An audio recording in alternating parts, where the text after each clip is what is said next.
Security guards help keep people, buildings, and property safe. They might work in shops, offices, banks, or at events. Their job includes watching CCTV, checking who comes in and out, patrolling areas, and dealing with any problems like theft or damage. They need to stay calm under pressure, follow safety rules, and sometimes work night shifts or weekends.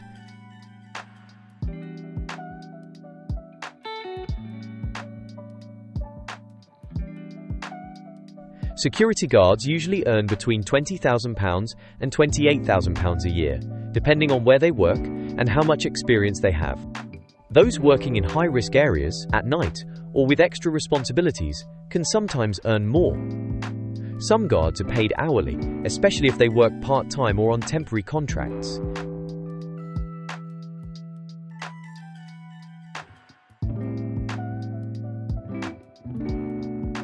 An SIA license from the Security Industry Authority is usually required to work as a security guard in the UK. To get this, they need to complete approved training and pass background checks. There's no need for a university degree, but good communication skills and being reliable are important. Some employers may also ask for basic GCSEs, especially in English and maths.